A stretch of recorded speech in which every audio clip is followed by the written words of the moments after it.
Bonsoir à toutes et à tous, bienvenue à cette soirée de l'ADN Le Shift. L'ADN Le Shift, c'est le collectif du magazine L'ADN, c'est son prolongement humain. Il regroupe toutes celles et ceux qui veulent se plonger dans les thèmes et les tendances décryptées par le magazine.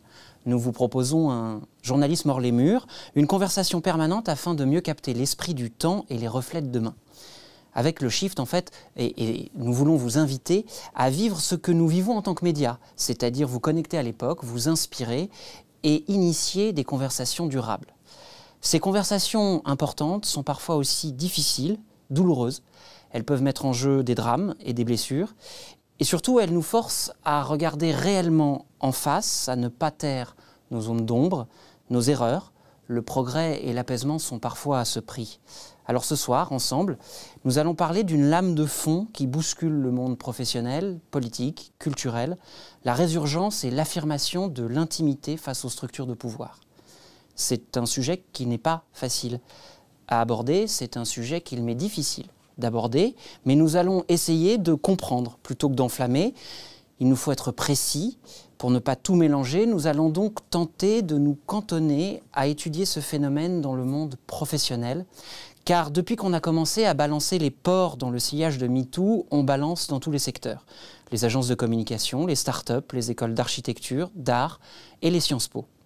Ce mouvement naît sur les réseaux sociaux, il est souvent lancé de manière anonyme et il questionne nos structures de pouvoir, mais aussi nos acceptations de l'égalité et de la justice. Alors éviter ces questions, c'est ne rien comprendre à notre époque, c'est nier les combats de toute une génération, c'est surtout s'empêcher de trouver des réponses, c'est con, c'est lâche, et c'est contre-productif et c'est surtout pas notre genre. Alors ce soir, nous allons donc parler de nous, de nos failles, de nos colères, et nous allons tenter ensemble de les réparer, de nous réparer. Exprimer sa colère autrement que par la violence, s'exprimer plutôt que d'exploser, c'est d'ailleurs comme ça qu'est né le Krump, une danse et une pratique artistique spectaculaire née en Californie. Pour ouvrir notre soirée, je vous propose de découvrir cette discipline grâce à une chorégraphe et danseuse issue du mouvement Krump. Mesdames et messieurs, voici Nash. Je suis Krump. Kingdom Radical Uplifting Mind, littéralement en français, calmement élevé à une adresse puissante. Les codes.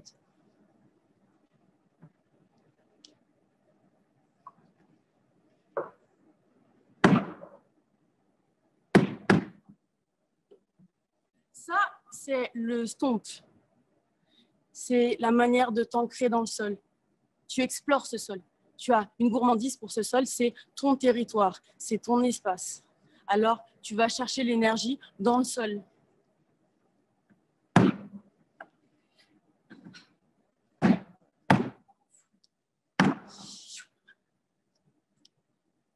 Le chest pop.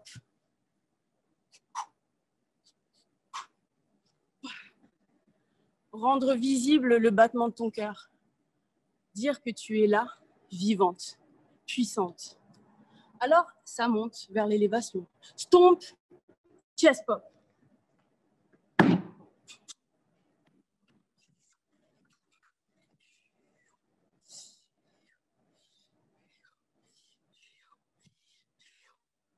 La troisième base, le dialogue avec tes mains.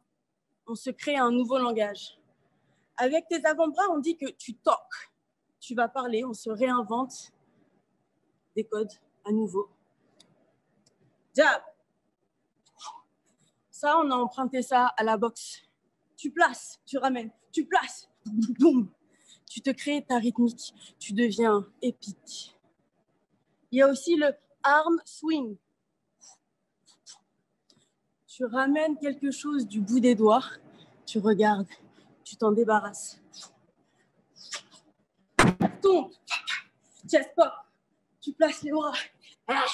Arm swing. Alors ça, c'est une partie de moi. Moi, je suis aussi multiple. Alors à un moment, je me suis dit, les codes, ça sert à être déconstruit. Et alors là, l'exploration de nouveaux mondes.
L'exploration de nouveaux territoires. Ça, c'est moi, maintenant. Kingdom radically uplifted, mighty praise. Car je suis guerrière. J'ose le risque. Je ne fléchis pas. Je me réinvente chaque jour. Je m'empare de la douleur pour m'en défaire.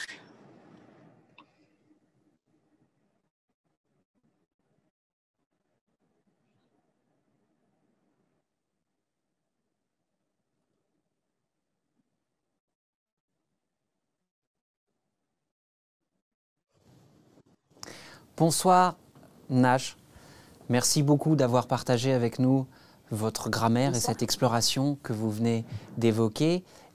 La naissance du Crump a fait l'objet d'un très beau documentaire de David Lachapelle qui s'appelle Rise. On y apprend que les battles de Crump évitaient notamment des affrontements entre jeunes de Los Angeles. Au fond, c'est une danse de paix. Est-ce que c'est comme ça que vous la pratiquez ? J'ai vraiment décidé d'arrêter de parler du Crump comme une danse de colère. C'est pour moi une danse revendicative. Il y a eu une vraie nécessité de s'emparer des corps, d'en faire quelque chose. J'aime dire que le corps Crump a envie d'être épique. Il a envie de retrouver une reconnaissance, une identité. Et effectivement, il y a une sorte de volonté de prendre quelque chose qui peut être douloureux et d'en faire de la lumière, plus que de travailler avec un sentiment de colère où finalement le corps ne produit pas quand on est dans ces énergies-là. Donc pour moi, la pratique, effectivement, quand je l'ai rencontrée à Lyon devant l'opéra, on était en 2005. J'avais vu Rise, effectivement, je suis allée voir 3 fois de suite au cinéma parce que c'était pour moi vraiment une révélation et juste l'ouverture d'un nouveau monde. Quand j'ai commencé, c'est vrai qu'il y avait aussi cette nécessité du rituel et du groupe encore plus fort que la danse pour être ensemble. Et effectivement, il n'est pas question d'être en colère, mais plutôt de prendre cette énergie pour en faire quelque chose. Ben, merci beaucoup d'avoir partagé cette méthode pour prendre de la colère et en faire quelque chose d'autre. C'est au fond le thème de cette émission, comment on s'empare de ces colères, comment on essaye d'en faire quelque chose de constructif pour dépasser parfois la rage. Alors, si la question de l'intime et du pouvoir est notre sujet de ce soir, ce n'est pas parce que le directeur de Sciences Po a démissionné hier. Vous le savez, le Shift a pour vocation de faire vivre le magazine L'ADN et la rubrique Le Clash du dernier numéro s'intitule justement « Faut-il balancer son boss ?» Alors, l'ADN est un trimestriel, vous imaginez donc bien que ça fait longtemps qu'on travaille sur ces thèmes-là, c'est dire à quel point ils sont structurants. Mais si cette rubrique du clash ne vous est pas familière, c'est tout simplement que le magazine change de maquette. Et nous sommes très heureux ce soir de vous présenter cette nouvelle ligne éditoriale, cette nouvelle manière de vous présenter notre magazine en avant-première. Et pour vous dévoiler cette nouvelle revue, je me tourne vers celle qui l'a pensée et qui prend comme personne le pouls de l'époque, la directrice des rédactions de l'ADN, Béatrice Sutter. Bonsoir Béatrice. Alexandre. Je propose qu'on ne se vous voit pas, parce que ce ne sera pas crédible une seconde. Ridicule. D'accord, oui, ce serait ridicule. Alors, Béatrice, moi j'aimais bien l'ADN, je l'aime toujours bien. Il était avant monothématique, il ne l'est plus. Pourquoi on change ? Alors d'abord, on a toujours dit qu'on était un média mutant, donc ça tombe bien, on mute, c'est normal. C'est la 3e fois qu'on change la formule. Et à chaque fois, ça correspond à une espèce de prise de conscience et une adaptation aussi au temps, puisqu'en fait, l'ADN, c'est la maison des tendances. On suit l'esprit du temps, on essaye de le raconter. Donc la première fois, quand on paraît en 2015, on est persuadé que notre première famille d'origine, qui est les gens du marketing, de la communication, de l'innovation, ont très bien compris l'aventure et la révolution du numérique. Par contre, il nous semble qu'à l'époque, en 2015 donc, on n'a pas pris la mesure et l'ampleur de la révolution. C'est-à-dire que ça reste quelque chose qui concerne les geeks ou les professionnels de la profession. Et là, avec la revue, on va le dire, non, en fait, la révolution numérique va absolument tout chambouler. La politique, le social, notre rapport au monde, voilà. C'est marrant parce que quand on fait un petit flashback, je me souviens très bien que la première formule, on avait par exemple une rubrique transparence qui s'appelait Transparence et c'était vraiment de dire la révolution numérique va nous obliger à avoir un rapport complètement différent avec la vérité, notre vérité. On pourra plus facilement si bien cacher les choses. Je me souviens très bien, quand la revue est sortie, il y a plein de gens qui me disaient oh, « transparence, mais je ne vois pas ce que ça vient foutre dans un truc qui parle de numérique, aux gens du numérique ». Et bon, je pense que presque 6 ans passés, on n'avait pas complètement tort. On n'avait pas complètement tort.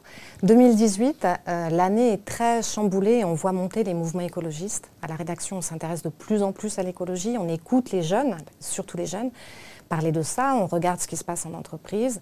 Et là, on fait une espèce de mea culpa en disant alors, on a parlé de la révolution numérique comme étant la révolution qu'il fallait comprendre pour pouvoir s'adapter, en tout cas, voilà, éviter de mourir bêtement. Et là, on dit, non, en fait, la révolution, la transition écologique, c'est la grande révolution qui va, là encore, impacter tout. Ce n'est pas une histoire d'une génération Greta ou de je ne sais quoi, ça va avoir des impacts majeurs sur nos organisations, sur nos sociétés, sur leur stratégie, leur modèle de distribution, leur communication, l'ensemble des choses. Et c'est à ce moment-là qu'on avait fait la 2e formule de la revue, qu'on voulait être monothématique toujours, mais avec vraiment un esprit beaucoup plus magazine, pour avoir cette capacité d'être un peu comme une boule à facettes et dire, vous voyez, il faut bien comprendre que ça a des impacts absolument partout. Et puis la 3e formule, donc celle qui vient de sortir, le premier numéro, c'est le numéro 25. Donc là, on a été très frappés cette année, comme nous tous évidemment, par la crise du Covid. On avait beaucoup parlé de cette période qui était de plus en plus impactée par les crises et le fait qu'on allait devoir vivre avec les crises, mais on parlait de crise, alors de la crise du digital, puis les crises écologiques, mais un peu bêtement, on s'était dit, les crises écologiques, c'est quand même pour dans 10 ans. Voilà. Et quand on découvre cette pandémie, on a beaucoup travaillé sur les gens de la crise, donc les gens qui travaillent sur la gestion de crise. Et vraiment, pour nous, ça a été comme un espèce de choc, en se disant, en fait, c'est vrai, il va falloir qu'on apprenne à regarder le monde tel qu'il est, à être beaucoup plus... à faire le récit du temps, mais de façon beaucoup plus large et ouverte, beaucoup plus ancrée dans le réel. Et en sortant du monothématique. Monothématique, ça voulait dire qu'avec un trimestriel, on n'avait que 4 tendances décryptées par an. Et là, on s'est dit non, on ne peut plus. Aujourd'hui, le monde est devenu trop complexe, visiblement complexe. Il va falloir donner d'autres clés de lecture. Donc c'était vraiment l'idée d'être plus généreux dans le nombre de tendances qu'on décryptait par numéro. Alors justement, ce numéro 25, le voilà. Vous allez, si vous êtes abonné, vous allez bientôt le recevoir. Si vous ne l'avez pas encore reçu, c'est que vous n'êtes pas abonné et vous avez tort. Comment est-ce qu'on a traduit ça éditorialement dans le magazine, ce côté généreux justement, cette ouverture à toutes les tendances? Alors d'abord parce qu'on n'est plus monothématique, donc c'est vrai qu'on a 5 chapitres et 5 occasions de raconter des histoires un peu différentes. Et c'est vrai qu'on a enrichi la manière dont on racontait. On avait toujours à l'ADN beaucoup donné de place aux experts, aux artistes, on le voit encore avec la prestation de Nash tout à l'heure, aux gens évidemment du métier et aux lanceurs d'alerte. C'est vrai que globalement, on a toujours eu cette envie de mêler les sciences. Et quand on donnait la parole à des experts, c'était vraiment les sciences dures, les sciences molles, aussi bien les sociologues, les historiens qu'un spécialiste de l'IA ou de la physique quantique. Avec les années qui ont passé, et notamment ces 2 dernières années, on est de plus en plus souvent en prise avec les gens qui vivent les choses, les gens qui les expérimentent. Les citoyens lambda, ceux qui n'ont pas forcément un doctorat pour s'exprimer, c'est vraiment les gens qui vivent les choses. Et ça change énormément de pratiques dans notre pratique journalistique que d'être en contact avec ce réel qui se raconte.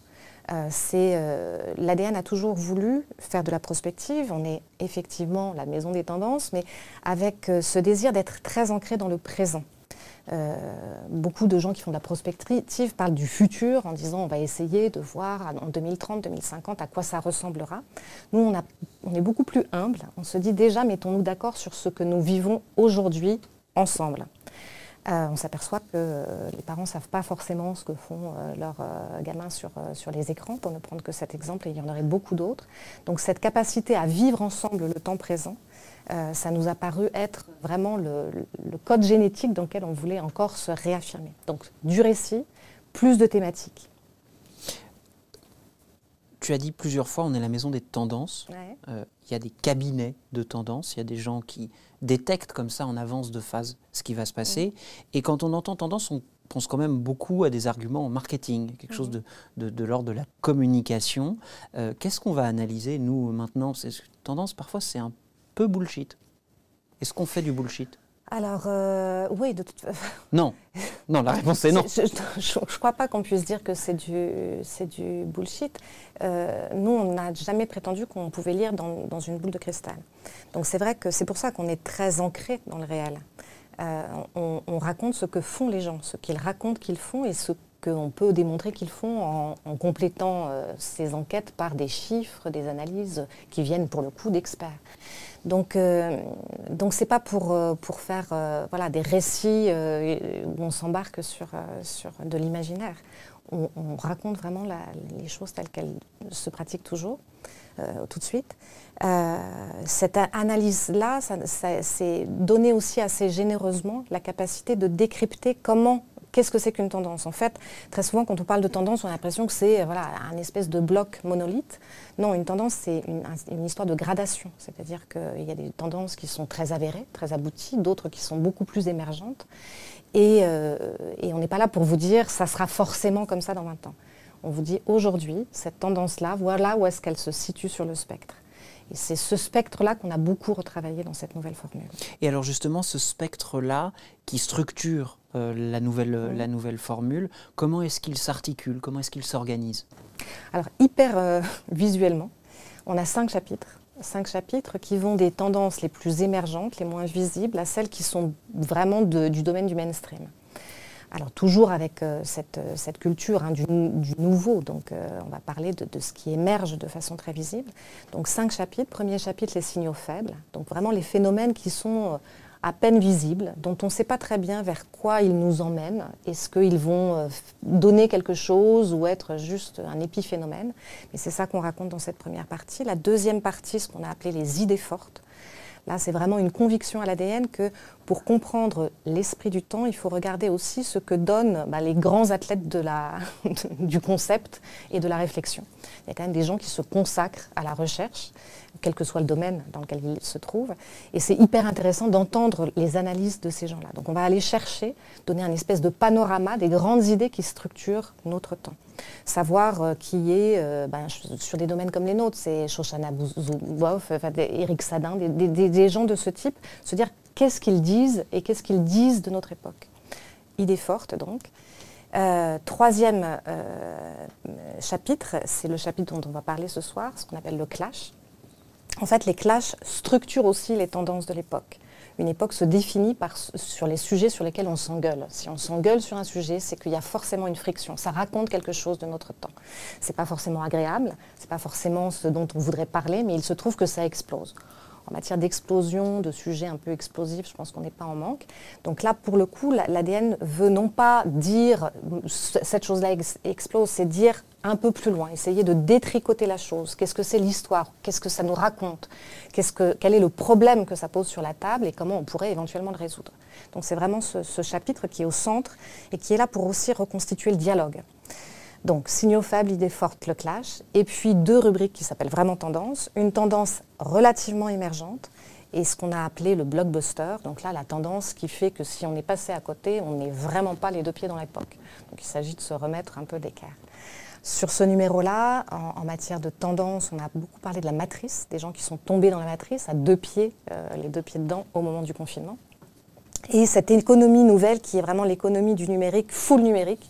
J'achète des produits numériques avec de la monnaie numérique et tout ça se passe sur le numérique. En gros, comment je vais finir par dépenser plus d'argent pour mon avatar que pour moi-même. C'est encore émergent, mais il y a des gens qui effectivement vivent cette réalité-là. Et puis sur la partie blockbuster, là on a parlé de la mode vintage, d'où la une, la photo de une. Et là c'est complètement passionnant parce qu'on voit qu'est-ce que donne une tendance quand elle aboutit. Quand effectivement il y a une espèce de magie qui se met en place avec quelque chose qui clipe complètement entre les attentes des consommateurs, des citoyens, des gens qui désirent les choses et les professionnels qui vont proposer des offres. Et là, sur la mode vintage, c'est passionnant, quoi. Et passionnant aussi pour notre lectorat d'origine, qui est un lectorat aussi qui s'intéresse au business aussi. Parce que ça réinvente complètement, ça élargit le domaine de la vente. Comme d'ailleurs la tendance précédente qui parle de cet élargissement du côté du numérique. Donc un numéro qui va, je pense, nous apprendre à décrypter aussi un peu en méta qu'est-ce que c'est qu'une tendance, comment elle se place sur le spectre. Et rien que cet enseignement-là, c'est assez rigolo. Ça, c'est donc la nouvelle formule de notre magazine, l'ADN, numéro 25, Do Hype Yourself, avec 5 rubriques, vous l'avez entendu, et donc un blockbuster. Parmi ces 5 rubriques, tu l'évoquais à l'instant, le clash, ce point un peu central, celui par lequel à un moment peut-être 2 conceptions vont s'opposer. Et il est vrai que sentir et décrypter les mouvements de notre société n'est pas toujours facile, puisque par définition, chacun de ces mouvements peut générer un mouvement contraire, une forme de résistance. C'est ce mouvement, cette confrontation qui est au cœur du clash. Notre but dans cette émission et dans le magazine, vous l'avez entendu, ce n'est pas d'opposer, mais de comprendre. C'est de donner des éléments de contexte pour dépasser les phénomènes et trouver les vraies questions sous-jacentes. Alors cela implique d'écouter les différentes parties d'un même problème. C'est un exercice d'humilité autant que d'analyse et c'est un exercice auquel je vous invite maintenant. Je vais vous demander d'essayer de ne pas laisser vos préconceptions vous empêcher de rentrer dans un dialogue ultra nécessaire. Je sais à quel point ces questions de libération de la parole sont difficiles à entendre comme à vivre, que vous soyez d'un côté ou de l'autre. Mais pour vous donner les moyens de comprendre et nous donner les moyens d'avancer, il est important de sortir de cette trop simple confrontation. Nous allons donc nous plonger maintenant dans la question des nouveaux rapports, de l'intime et du pouvoir, de cet affrontement parfois entre des cas personnels et des structures hiérarchiques. Vous allez entendre des invités qui sont impliqués, chacune à leur manière. Elles ne se parleront pas, elles ne s'opposeront pas directement. Ce soir, nous voulons expliquer, réfléchir ensemble, ne pas uniquement nous arrêter sur la question des moyens, mais bien nous focaliser sur la question de ce qui se joue dans cet affrontement. Nous allons donc commencer par un témoignage rare. C'est celui de la personne à l'origine du compte Balance ton Agency. Pour respecter son anonymat, vous ne la verrez pas, mais écoutez-la. Béa, je vous laisse. Merci Alexandre. Bonsoir Julie. Bonsoir Béatrice. Merci beaucoup d'avoir répondu à notre invitation ce soir. On a eu l'occasion de dialoguer plusieurs fois par téléphone ensemble. Je me permettrai de te tutoyer puisque volontiers, il n'y a pas de problème. Que nous pratiquons.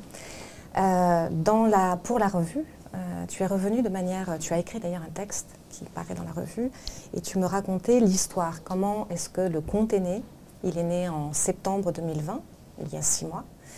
Le premier post, alors il suffit d'aller sur Balance ton Agency pour le voir, on voit sur un fond bleu une phrase qui a été entendue dans une des grandes agences parisiennes. Alors la phrase à l'époque est celle-ci, c'est pas que tu es mal payé, c'est simplement que tu vis au-dessus de tes moyens. Cette phrase n'est pas la plus violente qui va apparaître ensuite sur le compte de Balance ton Agency. Et j'avais envie que tu commences par nous raconter comment est né ce compte, qu'est-ce qui a présidé à son lancement. Alors en fait le compte est né déjà de mon expérience personnelle, c'est-à-dire que ça fait plus d'une dizaine d'années que je suis dans ce milieu-là. Je suis passée par des grosses agences, par des agences de taille moyenne, par des plus petites agences et je suis même allée en freelance et j'ai effectivement vu à travers ce parcours-là, j'ai été témoin en fait de harcèlement moral, j'ai été témoin de harcèlement sexuel, j'ai aussi été témoin d'agression sexuelle et puis un jour j'ai été victime de harcèlement moral jusqu'à être en burn-out. Et ça, c'était l'année dernière. Et suite à ça, donc pendant plusieurs mois, j'ai donc été dans un état de mal-être assez phénoménal, puisque je ne savais pas qu'on pouvait vraiment vivre un burn-out. En fait, j'en entendais beaucoup parler, mais on ne peut pas vraiment le comprendre tant qu'on ne l'a pas vécu. Et ensuite, quand j'ai réussi à me remettre sur pied, j'ai décidé de créer Balance ton Agency, qu'on appelle aujourd'hui plus communément BTA, pour aller plus vite. Je l'ai créé effectivement parce que j'allais retourner dans ce secteur qui est la publicité. Et je me suis dit, comment est-ce que moi, je peux savoir, avec mon expérience pourtant, qui est assez grande, comment est-ce que moi, je peux savoir si l'agence dans laquelle je vais aller, donc au mois de septembre, est une agence bienveillante. Malgré mon expérience personnelle et toutes les personnes qui étaient dans diverses agences, qui pouvaient aussi m'aider à choisir un petit peu les lieux de bienveillance et les lieux aussi où il y a des clients intéressants, enfin voilà, il y a quand même pas mal de critères qui nous amènent à faire des choix. Je me suis dit, comment font en fait ces étudiantes et ces étudiants qui sortent d'école, qui ne sont pas du tout au fait de ce qui se passe, puisque moi j'ai été dans ces écoles-là et je n'ai pas été au fait, je ne savais pas ce qu'était le harcèlement, je ne connaissais pas mes droits et j'ai décidé de créer ce compte pour les aider justement, pour m'aider moi et pour aider aussi toutes ces personnes-là qui n'ont pas l'expérience que moi j'avais, sans imaginer effectivement l'ampleur que ça allait prendre, que ça allait avoir. Donc j'ai créé le 22 septembre 2020 ce compte avec un premier verbatim d'une agence que j'avais entendu moi personnellement et sont arrivés après des premiers témoignages concernant cette agence-là, des dizaines et des dizaines de témoignages d'ailleurs, et qui ont permis au compte au fil des jours de grandir et de gagner en abonnés, c'est-à-dire qu'au bout de 3-4 jours il y avait déjà 4000 abonnés, ce qui était quand même assez énorme, et c'était simplement aussi en fait l'image, comment dire, le nombre d'abonnés montrait qu'il y avait un problème grandissant qui n'était pas réglé et dont on n'avait pas vraiment, on connaissait pas les solutions à ce moment-là. C'est pour ça que j'ai voulu concrétiser et montrer à travers, avec aussi plusieurs intervenants qui sont l'avocate Elise Fabing et qui aident aussi à parler du droit. Voilà. Oui, parce que souvent, quand on parle de BTA, quand on parle des balances en général, la question qui revient, et cette interrogation effectivement interpelle, c'est l'anonymat dans lequel toi tu te situes, et à contrario du non-anonymat de ceux dont on parle.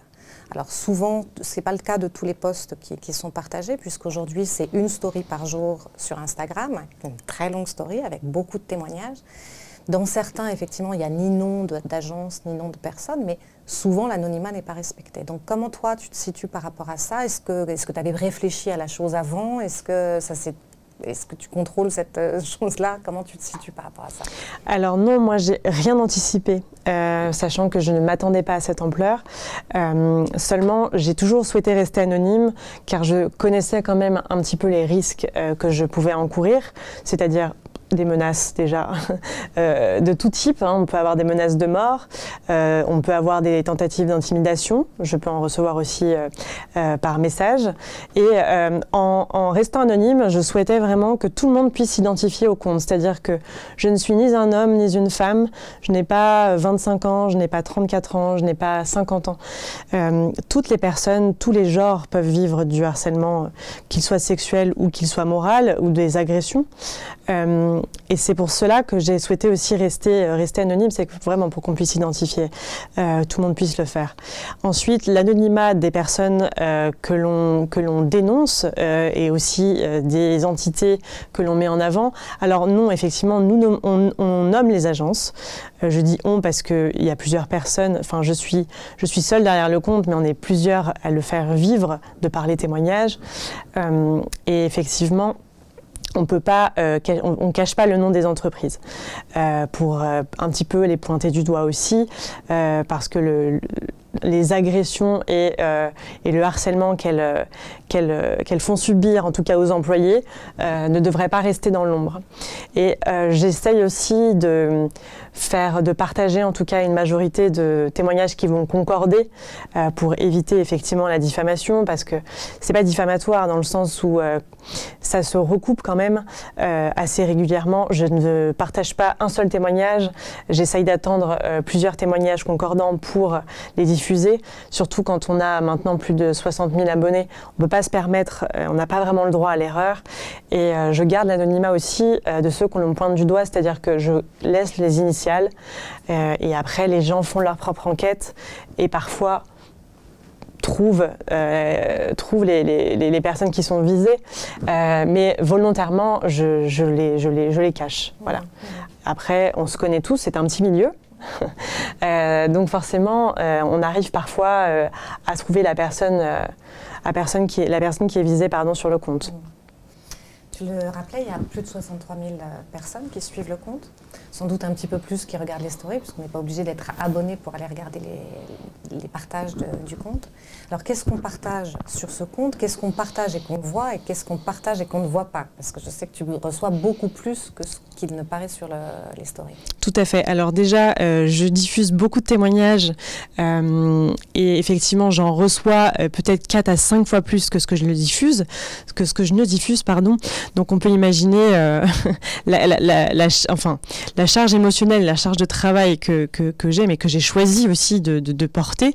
Alors j'ai tout type de messages. Donc je vais avoir des témoignages, c'est-à-dire que quand on va parler d'une agence en particulier, toutes les personnes qui sont concernées et qui sont passées par ces agences-là vont témoigner. Toutes les personnes qui sont dans ces agences-là vont aussi témoigner. Enfin, pas toutes les personnes, mais une majorité. Ensuite, je reçois aussi des messages d'encouragement, de soutien. J'en ai énormément. Et c'est ce qui m'aide aussi à tenir, parce que c'est vraiment difficile déjà pour les personnes qui suivent le compte de lire tous les témoignages qui sont diffusés. Alors, il faut imaginer la difficulté que je vais avoir, en tout cas, à lire aussi les témoignages qui ne le sont pas, car il y a des personnes qui ont signé des contrats de confidentialité, donc je ne peux pas les diffuser. Donc, je vais avoir des témoignages d'agression sexuelle. Les personnes savent qu'elles peuvent facilement être identifiées, donc elles ne vont pas souhaiter être diffusées. Mais moi, en tout cas, derrière, je vais me retrouver donc avec cette charge émotionnelle, parce que j'ai aussi beaucoup d'empathie qui m'a servi en tout cas à créer le compte, mais qui peut me desservir parfois parce que voilà, j'ai du mal à un peu digérer tout ce que j'ai pu lire. Mais c'est un choix que j'ai fait. Ça, je le reproche à personne. Et effectivement, je vais aussi recevoir des messages plutôt de personnes qui sont contre le compte et qui ont effectivement le droit de l'être. Le débat permet aussi de faire grandir, de faire évoluer le compte Balance Ton Agency, mais j'en ai vraiment très très rarement, très très peu. Au début, quand on savait pas trop où allait le compte, effectivement, il y avait beaucoup plus de détracteurs qu'aujourd'hui. Maintenant, on voit que c'est vraiment d'utilité publique, parce qu'en fait, c'est un peu notre seul terrain d'expression. Voilà. Parce que c'est là où on se sent écouté, et c'est là où on se sent entendu, et ça fait aussi du bien. C'est un petit peu thérapeutique de témoigner finalement, et de se dire que enfin, il y a des personnes qui vivent la même chose que nous, et qui sont dans un tel état de mal-être qu'ils ont vraiment besoin de réparation. Alors ça peut être la réparation, après avoir témoigné, on se sent libéré d'un poids. Effectivement, après, il y a des réparations aussi qui vont pouvoir se faire en ayant recours à la justice. Il y a des réparations aussi financières. Voilà, il y a tout type de réparation. Mais en tout cas, nous, Balance Ton Agency, la réparation et la libération d'un poids. De la parole. De la parole, exactement, puisque c'est vraiment un terrain d'expression. Alors donc ça fait presque plus de 6 mois que le compte existe. On sait qu'il y a eu quelques grandes révélations et quelques grandes affaires, mais quel bilan on peut faire? Qu'est-ce qui s'est passé dans ces entreprises? Est-ce qu'il y a eu des actions réellement qui ont commencé à être mises en place? Il se passe quoi? Est-ce que ça porte des effets? Quels fruits ça amène? Alors effectivement, il se passe plein de choses, des choses très intéressantes, des choses très concrètes. Il y a des personnes qui se sont volontairement mises à distance de leur entreprise. Donc je ne vais pas pouvoir citer malheureusement ces entreprises, mais si vous suivez le compte, ce sont des stories qui sont épinglées et qu'on peut retrouver facilement. Donc il y a des personnes qui se sont mises volontairement, qui se sont distancées des entreprises, des fondateurs. Il y a aussi des personnes qui ont démissionné d'organismes, de syndicats de la publicité. Il y a des actions concrètes telles que des vrais questionnaires internes qui ont été mis en place pour vraiment prendre le pouls dans ces agences-là, et anonymement, parce que c'est ça aussi qui bloquait les gens, c'est-à-dire que l'anonymat permet aussi... Alors, l'anonymat ne permet pas que des dérives, il permet quand même aussi de se sentir protégé. C'est une forme de protection, l'anonymat. On sait qu'en plus, d'autant plus pendant cette période de crise sanitaire, si on parle en notre nom, on peut perdre un emploi et c'est difficile d'en trouver un, encore plus aujourd'hui. Puis il y avait cette fameuse phrase qu'on entendait souvent, en tout cas dans ce milieu-là, c'était « En tout cas, si tu parles, je vais te griller dans ce milieu, j'ai qu'un coup de téléphone à passer. » Enfin, ça, je l'ai vraiment très souvent entendu et trop souvent entendu. Donc, l'anonymat permet quand même de se protéger. Effectivement, alors je me souviens plus de la question, j'ai un petit peu digressé. Est-ce qu'il y a eu des choses qui se sont mises en place? Je sais que tu travailles assez étroitement avec l'association d'El Lyon qui avait précédé aussi le mouvement BTR. Bien sûr. Alors oui, pardon. Effectivement, donc il y a eu des démissions, des mises à distance, des mises à pied, des licenciements. Il y a aussi, en fait, les employés maintenant les salariés se sentent beaucoup plus protégés et ils ont un peu l'impression d'avoir, que le compte, voilà, c'est une forme de protection un peu, plus ou moins une protection digitale, mais finalement, la libération de la parole s'effectue de plus en plus sur les réseaux sociaux. On le voit avec les hashtags, tous ces mouvements de MeToo, les balances, il y en a beaucoup aujourd'hui. Beaucoup sont nés et effectivement, Balance Ton Stage existait aussi avant Balance Ton Agency. C'est peut-être ça aussi qui m'a donné envie de créer le compte. Mais oui, il y a beaucoup d'actions concrètes qu'on peut voir et qui sont mises en place. Et on attend effectivement d'en voir d'autant plus, mais ça bouge énormément. Après, les réseaux sociaux vont beaucoup plus vite que la réalité, donc je sais que les gens sont souvent impatients, et moi la première, on est souvent impatients de voir que des gens, enfin des présumés harceleurs, soit mis à pied, soit licenciés ou aient des formations peut-être pour mieux se tenir, j'y crois moyen, mais bon, voilà. Voilà, il y a tout ça qui se met en place, mais ça va beaucoup moins vite que sur les réseaux. Donc il faut vraiment être patient, attendre que les choses bougent, et même pour des actions en justice, il y en a beaucoup qui me disent, mais voilà, qu'est-ce qui se passe? Est-ce qu'il y a une volonté d'un certain groupe de personnes d'aller plus loin et de faire des actions en justice? Alors évidemment oui, mais le temps de faire des requêtes, de prendre effectivement, de faire un dossier, de monter un dossier avec toutes les pièces qu'on peut avoir, c'est un temps qui est plus ou moins long. Et puis on le sait, aujourd'hui, il faut plusieurs mois pour avoir son premier procès. Donc voilà, on peut pas, pour l'instant, on a 5 mois d'ancienneté, ce qui est vraiment pas énorme. Mais en tout cas, j'imagine que plus on va avancer dans le temps, et plus on aura même d'actions concrètes avec le compte. Alors une dernière question, on sait, tu m'as beaucoup raconté aussi le quotidien que ça te faisait depuis ces 6 mois, avec parfois des journées de 10 heures où tu passes ton temps à gérer en fait, le flux des témoignages. Qu'est-ce qu'on va faire de ça? C'est vrai que là, on voit Alexandre citer l'affaire Sciences Po qui vient de venir, mais la semaine dernière, c'était Balance ta start-up. Donc, le mouvement s'amplifie. Et on se dit, on se le partageait beaucoup sur la nécessité sans doute d'instances à l'intérieur des entreprises, à l'extérieur des entreprises. Ça pose la question des syndicats, des représentations. C'est quand même un énorme chantier. Qu'est-ce que tu vois émerger? On voit émerger des choses du côté des Lyonnes, encore une fois. Il y a quelques instances qui ont l'air de se mettre en place. Est-ce que vous vous parlez? Est-ce que vous échangez entre vous? Alors oui, effectivement, avec les Lyonnes, nous ne sommes pas foncièrement liés. Nous sommes vraiment 2 entités différentes, si je puis moi me considérer en tant que telle. Les Lyonnes, donc, c'est une association. C'est une association qui aide effectivement tous les salariés de la publicité, donc c'est vraiment exclusivement lié au secteur de la publicité, à se battre, à trouver des solutions, à faire des enquêtes internes, et ça, elles le font très bien depuis 2 ans. Nous, enfin en tout cas, Balance ton agency aura peut-être vocation un jour à se transformer. Pourquoi pas? Effectivement, là, on voit qu'on arrive quand même à faire des choses, à faire bouger un petit peu toutes ces lignes qui étaient plus ou moins immuables depuis des années. Donc pourquoi pas se transformer en association, parce qu'on voit que les agences qui ont des problèmes de management font appel à des organismes parfois extérieurs ou parfois même internes, mais ça n'a pas bougé depuis. Donc elles sont peut-être défaillantes, je ne sais pas vraiment pourquoi ça ne bouge pas, il y a peut-être encore plus de choses à mettre en place, mais maintenant qu'on a un peu identifié les problèmes et les solutions, pourquoi pas se transformer en une association également, avec des professionnels, des intervenants, qui seraient peut-être des psychologues, des avocates, des sophrologues. Voilà, parce que moi, je sais que la sophrologie m'a beaucoup aidée personnellement, mais qui pourraient intervenir dans les agences pour faire de la prévention. Alors aussi dans les écoles, parce que moi, je trouve qu'on manque cruellement d'informations à l'école. On nous balance un petit peu comme de la chair à canon dans des agences, mais on ne sait pas vraiment quels sont nos droits. Et nos droits, en tout cas, permettent aussi de pouvoir se battre, au moins se défendre. Et c'est ça qui est dommage, je trouve qu'on n'a vraiment pas accès à tout ça.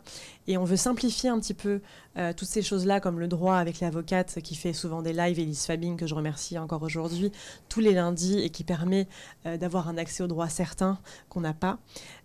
Voilà, donc ce serait vraiment avoir des intervenants qui vont permettre d'aller plus loin, qui vont permettre aussi de faire un suivi, parce que les gens qui sont en burn-out ont besoin d'un suivi. Moi qui en ai été victime, j'ai vu que je ne savais pas vers quoi me tourner, vers quel professionnel, un psychiatre, un psychologue, un sophrologue, enfin voilà, il y a plein de choses aussi pour ces personnes-là à mettre en place, tout ce suivi, cet accompagnement. Donc c'est vraiment de l'anticipation, et ensuite un accompagnement pour aussi, par exemple, négocier son salaire, parce que on a une différence aussi entre les salaires des hommes et des femmes, et ce qui est toujours, je trouve aberrant en 2021. Donc voilà, c'est vraiment tout ça, apprendre à négocier son salaire, apprendre à se défendre, et puis l'anticipation et du suivi. Ok, merci Julie.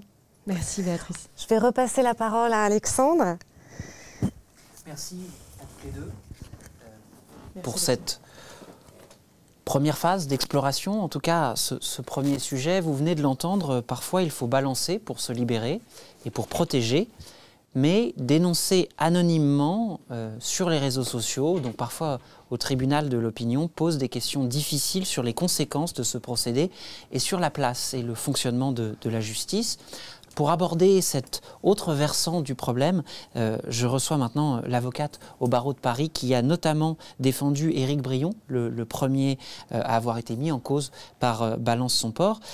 Vous êtes également présidente de la revue judiciaire La Gazette du Palais. Merci Maître Marie Burguburu d'être avec nous. Bienvenue. Bonsoir. Ce qui à chaque fois semble être la question la plus brûlante, c'est celle du moyen. C'est celle de l'anonymat comme meilleur moyen de dénoncer ces agissements. Vous, en tant qu'avocate, vous avez œuvré aussi bien en tant que partie civile que mise en cause. C'est-à-dire que parfois, vous défendez aussi bien des victimes que des gens qui sont accusés.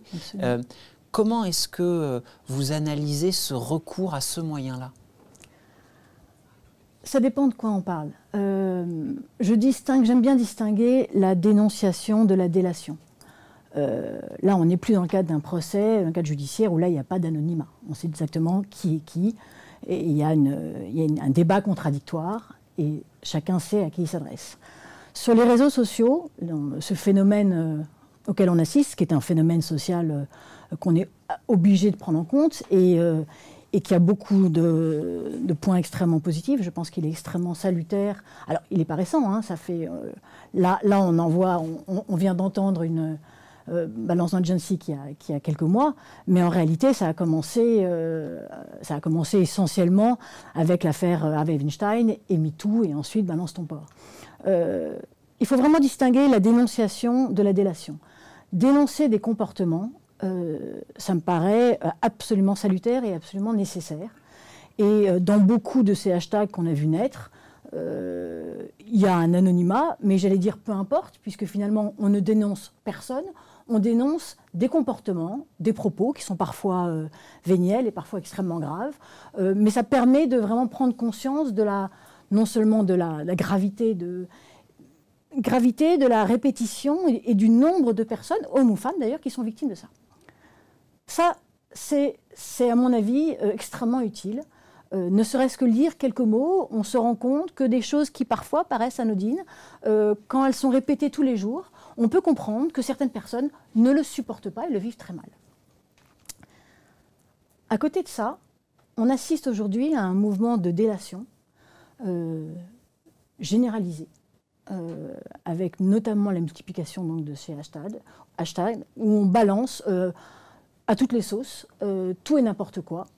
Et alors là, vous avez l'anonymat de la personne qui balance, qui s'oppose à la personne qui est balancée, qui, elle, est nommément visée et qui est balancée en pâture à l'opinion publique, qui est condamnée et qui ne peut absolument pas répondre. Et alors, vous avez, alors en plus, ce sont des tweets, donc ce sont quelques mots, qui ne disent rien, si ce n'est l'injonction de croire à la culpabilité de la personne qui est dénoncée. Mais vous dites ils ne disent rien, ces tweets, mais on parle parfois de situations de mal-être, il y a des agressions sexuelles, il y a parfois des harcèlements moraux. Enfin, je veux dire, on n'est pas sur un tweet léger. Certes, c'est 280 caractères, je vous l'accorde, c'est court, mais ça raconte des histoires vécues, des histoires réelles, des douleurs, des souffrances.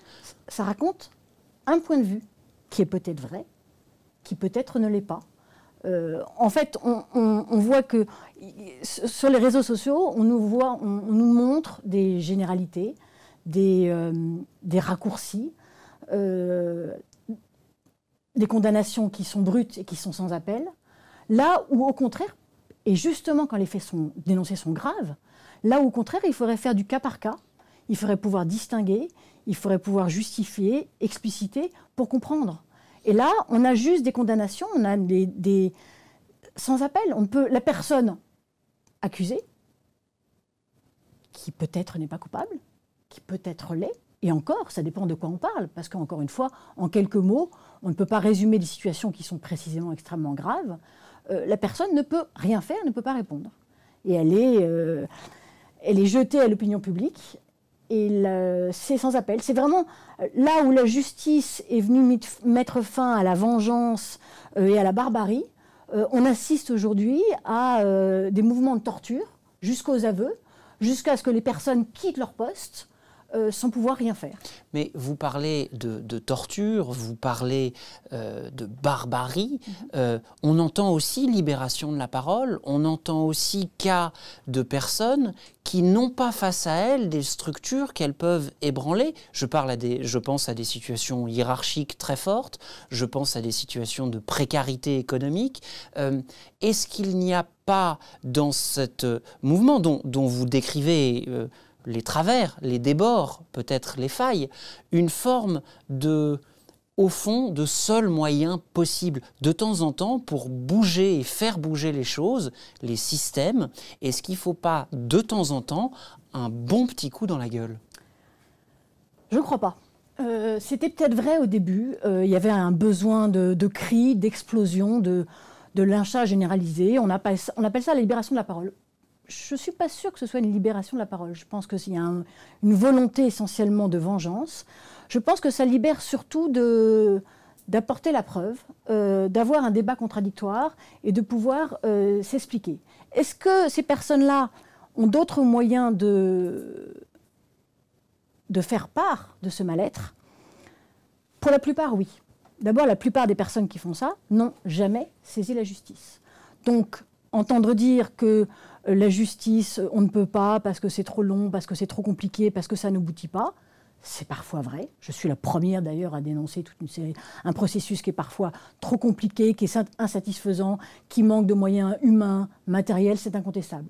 Mais la plupart, voire la quasi-totalité de ces personnes ne l'ont pas fait. Et puis il n'y a pas que la justice. On vit quand même dans un état de droit. La plupart des agences ou des sociétés ou des entreprises qui sont concernées sont souvent pas des petites sociétés.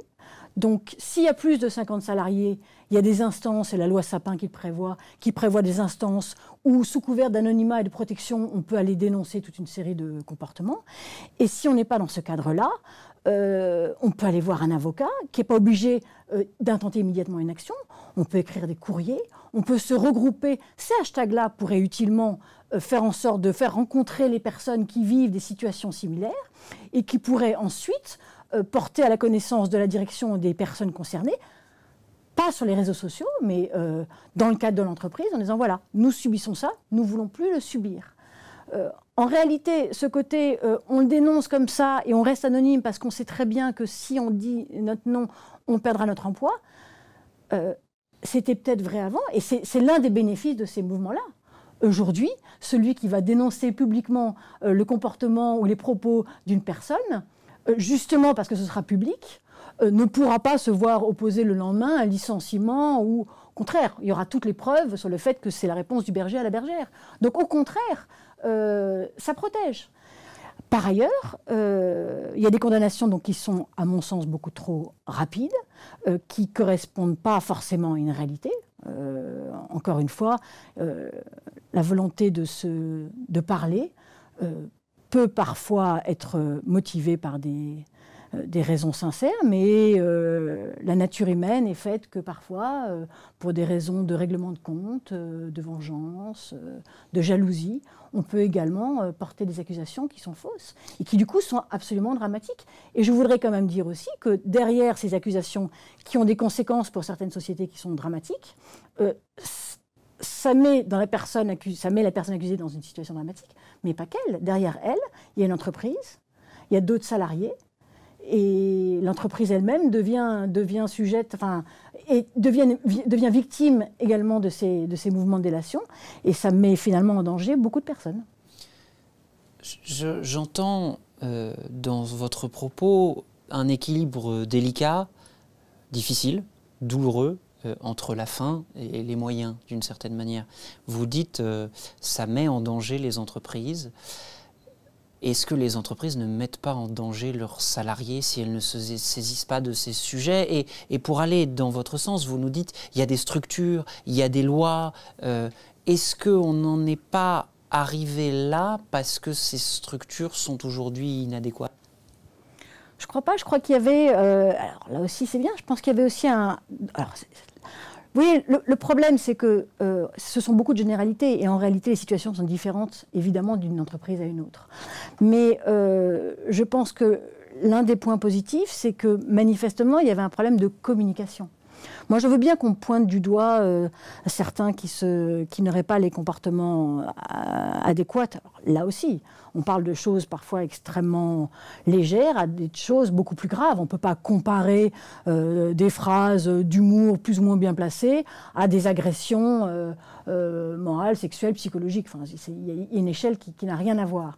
Mais ce que ça met en tout cas en exergue, c'est un problème de communication. Et beaucoup de personnes dans ces mouvements ont découvert que certaines pratiques, certains mots, là aussi je parle de choses assez légères, hein, étaient mal vécus, mais à mon avis on ne leur avait pas dit avant.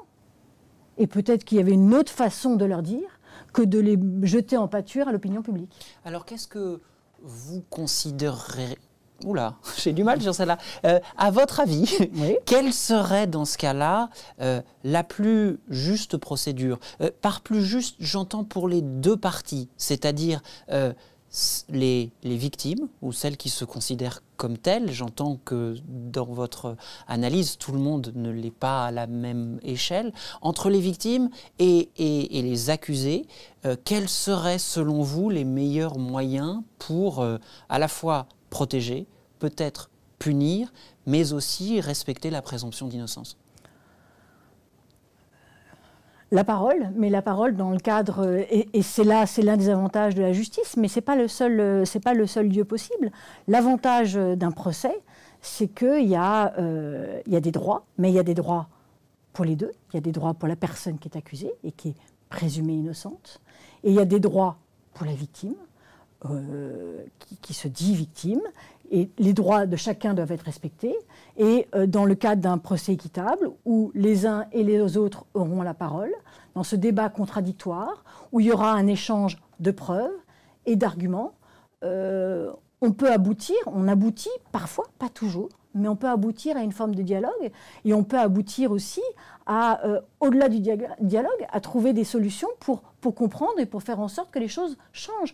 Le problème de ces hashtags à répétition, à toutes les sauces, de ces délateurs qui se disent aujourd'hui essentiellement lanceurs d'alerte, c'est qu'en réalité, on constate qu'il y a une accumulation d'actions individuelles, une sorte de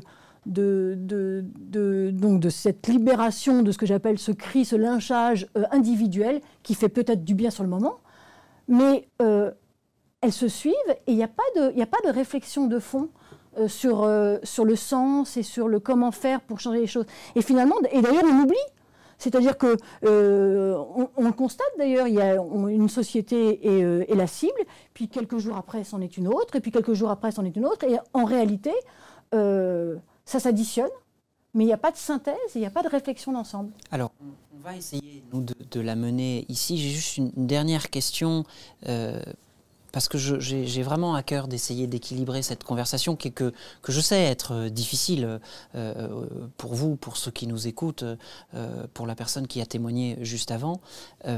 Quand vous nous parlez de lynchage, quand vous nous parlez de ces hashtags qui s'accumulent, quand vous parlez de délateurs, est-ce que vous n'avez pas l'impression de diminuer des souffrances et des phénomènes qui sont réels et qu'il faudrait, malgré la faille peut-être et la fragilité des moyens par lesquels elles s'expriment, considérer pour ce qu'elles sont, c'est-à-dire des douleurs humaines vécues et parfois punissables par la loi?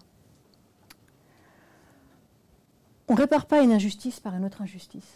Quand je parle de lynchage, c'est parce qu'on reproche à quelqu'un, on accuse quelqu'un de choses parfois extrêmement graves, et plus c'est grave, plus les droits de cette personne accusée doivent être importants dans un état de droit. Et par conséquent, à partir du moment où il y a juste une accusation, sans laisser à l'autre la possibilité de pouvoir y répondre, éventuellement de pouvoir dire « Pardon, je suis désolé, je n'avais pas pris conscience d'eux ». Là, la question ne se pose même pas, on ne lui donne pas la parole. On l'accuse sur les réseaux sociaux et on lui ôte la liberté de pouvoir s'exprimer. Oui, pour moi, c'est une méthode, je vais même aller au-delà, pour moi, c'est une méthode terroriste. C'est exactement, c'est un aveuglement.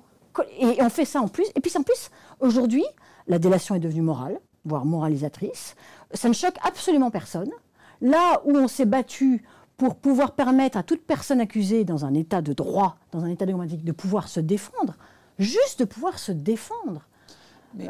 Pardonnez-moi, sur les réseaux sociaux, c'est l'inverse. Pardonnez-moi, mais vous me mettez dans l'embarras. D'abord parce que c'était ma dernière question et en même temps, je ne peux pas terminer cette conversation sur cette note-là. Vous parlez de méthode terroriste. Un terroriste, il tue, aveuglement. Il humilie, il détruit, il brise, il incite la peur. On parle là de gens qui jugent, peut-être à tort, nous dites-vous, qu'elles ont été elles-mêmes les victimes d'une certaine forme de violence. Comparer celles et ceux qui ont pu souffrir et qui ne se sentent pas les moyens par la justice ou par les structures dans leur lieu de travail d'être accompagnés et d'être défendus, en faire des terroristes, vous faites une inversion de la charge de la preuve. Je n'en fais pas théorie, je parle de méthode. Et oui, c'est une méthode aveugle. Pardonnez-moi, mais juste, je voudrais préciser, pardonnez-moi, mais dire j'ai souffert par les mains, parfois le sexe, parfois les méthodes de management d'un tel, et tuer des bébés parce qu'ils sont pas nés de la bonne religion, c'est pas pareil.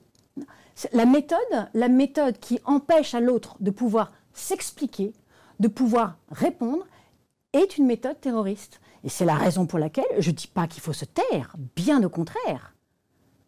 Je dis que, et là aussi, ça dépend de quoi on parle, mais quand on parle de choses aussi graves que des agressions sexuelles, que des viols, que du harcèlement moral, psychologique, qui peut conduire à se suicider, quand c'est aussi grave que ça, on saisit la justice. Mais est-ce que le rôle du ou de la lanceur d'alerte, ou militant, si vous préférez l'expression, ce n'est pas...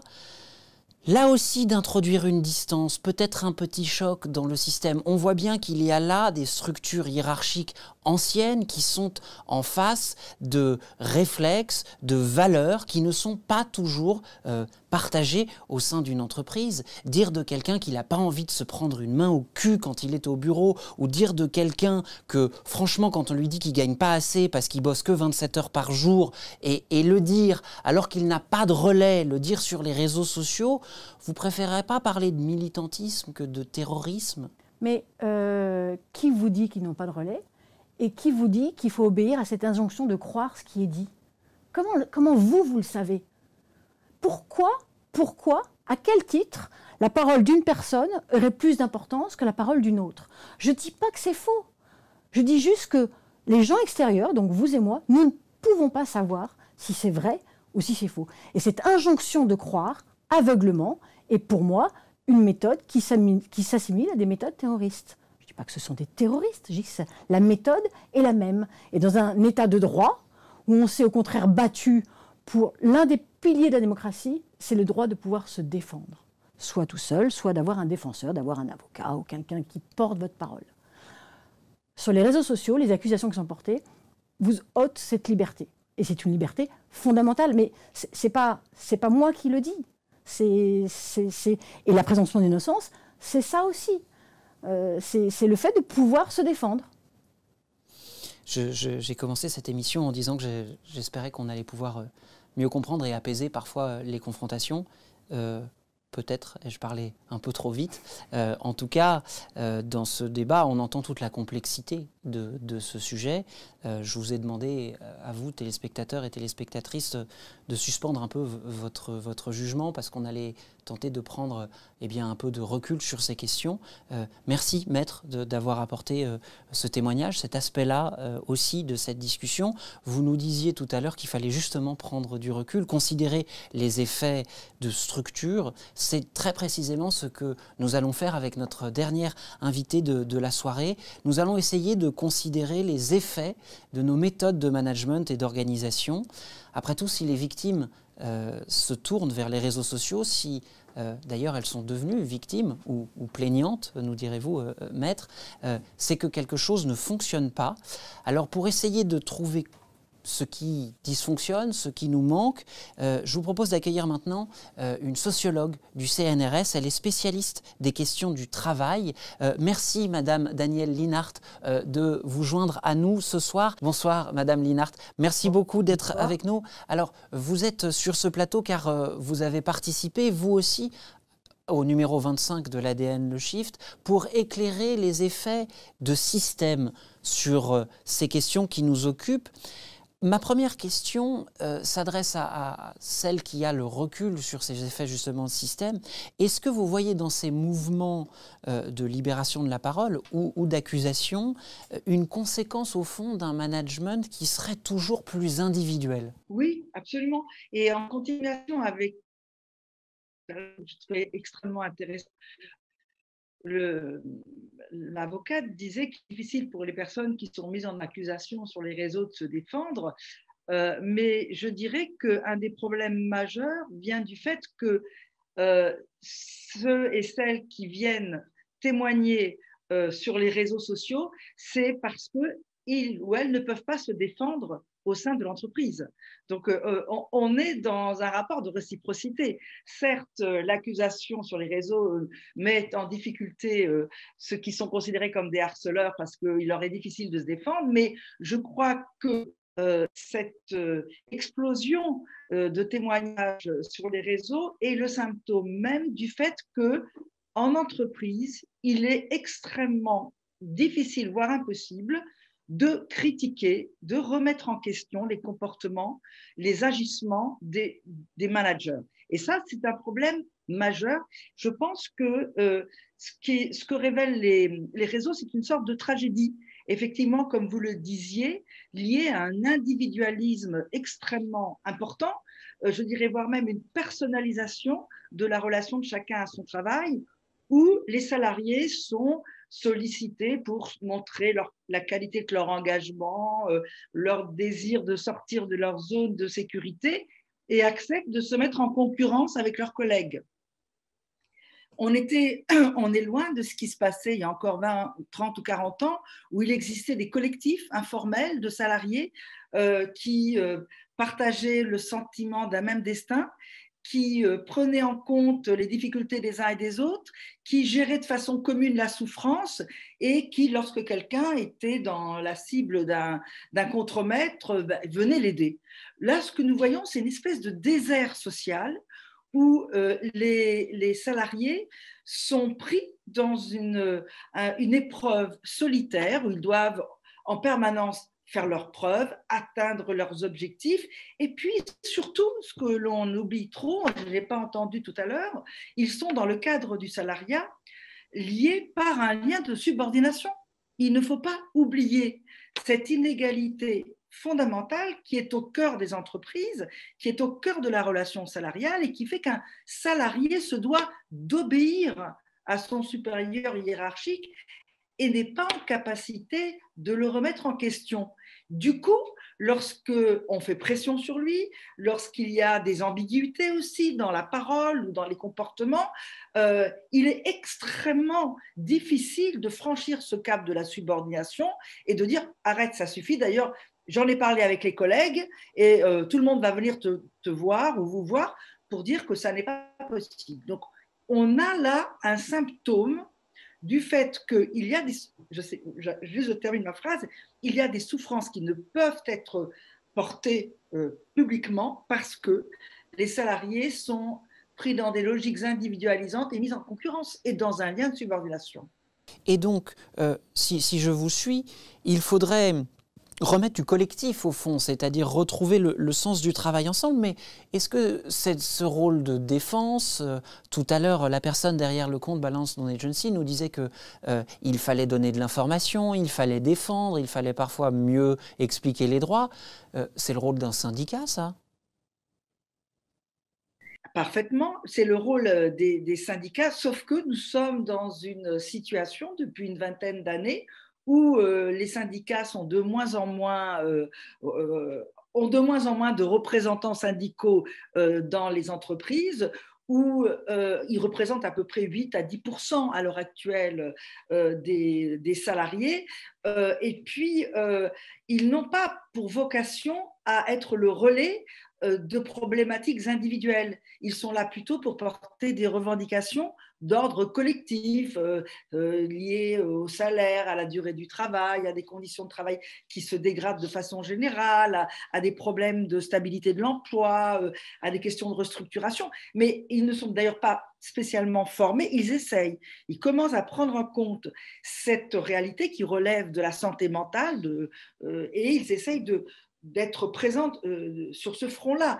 Mais il est vrai que dans un climat de concurrence, un climat où les salariés sont sollicités dans une sorte de narcissisme, où ils doivent démontrer qu'ils sont les meilleurs, les plus forts, bien, la logique ne les pousse pas vers des comportements collectifs et ne les incite pas à adhérer à des syndicats qui peuvent les faire mal voir, au contraire, au sein de leur entreprise ou de leur agency. Et alors, dans ce contexte-là, à la fois d'ultra-individualisation du management et donc de disparition de ces relais collectifs, selon vous, quelle méthode ou quels moyens pourrait-on mettre en place pour diminuer ces douleurs au travail et donc aussi diminuer ces situations d'affrontement, de dénonciation et donc de clash?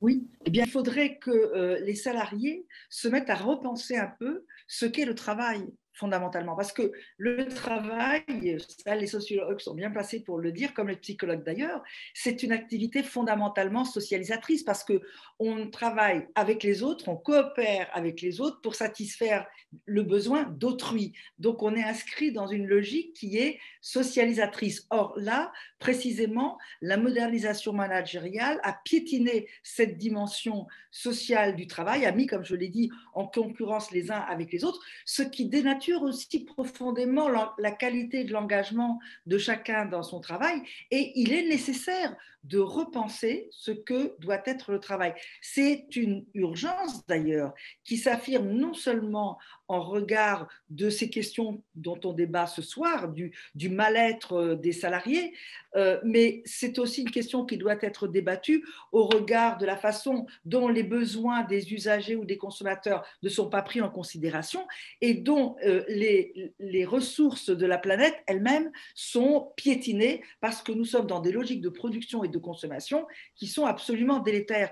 Donc, je pense que pour en revenir à ces réseaux, ils sont véritablement le symptôme de l'incapacité de l'intelligence collective de s'emparer de ces questions fondamentales, en l'occurrence du bien-être ou du mal-être au travail, et de les repositionner et de mettre en question le lien de subordination qui est un verrou terrible, qui relève d'un archaïsme absolument inconsidéré, et de se demander si nous pouvons changer le prisme à travers lequel sont considérés les professionnels qui sont engagés dans le travail au sein des entreprises. Parce que je voudrais juste dire un point par rapport à ce que j'ai entendu tout à l'heure et qui était vraiment passionnant, c'est que les agressions, les harcèlements, ils sont bien réels. S'ils existent, bien sûr, il peut y avoir des excès, il peut y avoir de fausses délations, mais ils sont inscrits dans le réel.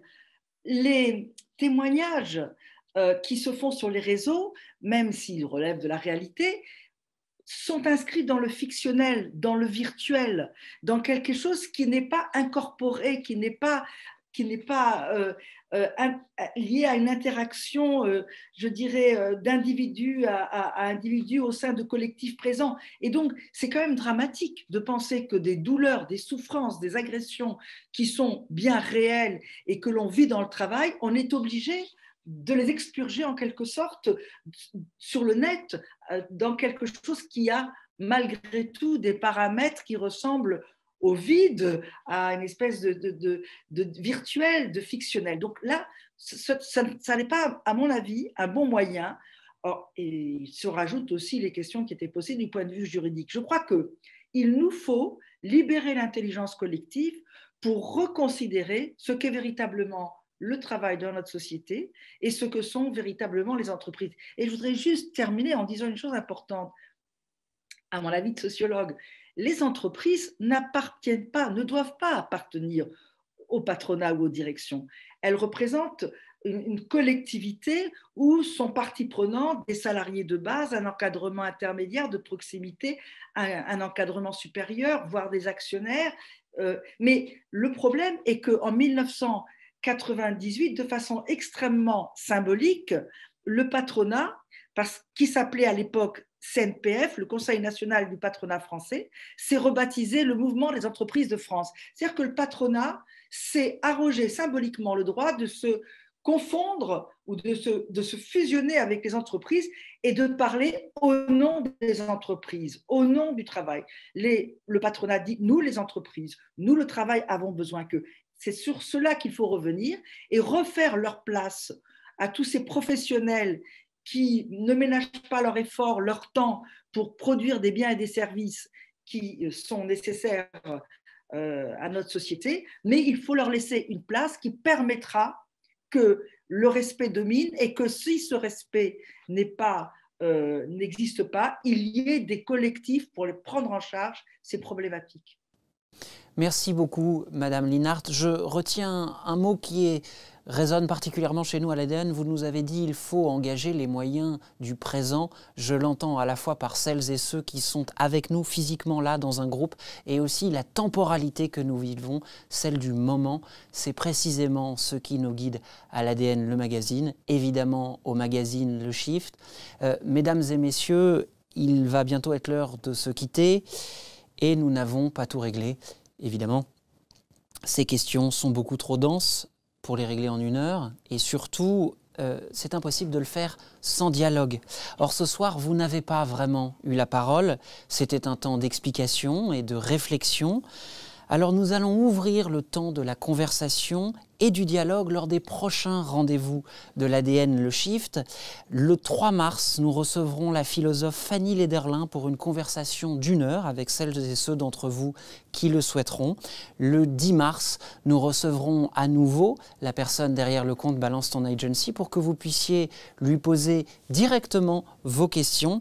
Et le 17 mars, nous parlerons des solutions, des actions concrètes que nous pouvons ensemble mettre en œuvre au sein de nos entreprises pour réduire le mal-être, la douleur et donc les affrontements.